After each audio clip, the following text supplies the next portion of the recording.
finishing up my last week now, as a matter of fact. So I know it can be a bit overwhelming, but I'm here to tell you there's nothing to worry about. You'll do fine. So let's just focus on getting you through your first week, okay? Let's see. First, there's an introductory greeting from the company that I'm supposed to read. It's kind of a legal thing, you know. Welcome to Freddy Fazbear's Pizza, a magical place for kids and grown-ups alike, where fantasy and fun come to life. Fazbear Entertainment is not responsible for damage to property or person. Upon discovering that damage or death has occurred, a missing person report will be filed within 90 days or as soon as property and premises have been thoroughly cleaned and bleached and the carpets have been replaced. Blah, blah, blah. Now, that might sound bad, I know, but there's really nothing to worry about. The animatronic characters here do get a bit quirky at night, but do I blame them? No. If I were forced to sing those same stupid songs for 20 years and I never got a bath, I'd probably be a bit irritable at night too. So remember, these characters hold a special place in the hearts of children and we need to show them a little respect, right? Okay.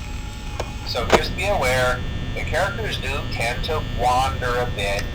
They're left in some kind of free roaming mode at night. Something about their servos locking up if they get turned off for too long. They used to be allowed to walk around during the day too, but then there was the bite of 87. Yeah, it's amazing that the human body can live without the frontal lobe, you know. Now, concerning your safety, the only real risk to you as a night watchman here, if any, is the fact that these characters, if they happen to see you after hours, probably won't recognize you as a person. They'll most likely see you as a metal endoskeleton without its costume on. Now, since that's against the rules here at Freddy Fazbear's Pizza, they'll probably try to forcefully stuff you inside a Freddy Fazbear suit. Now, that wouldn't be so bad if the suits themselves weren't filled with cross beams, wires, and animatronic devices, especially around the facial area.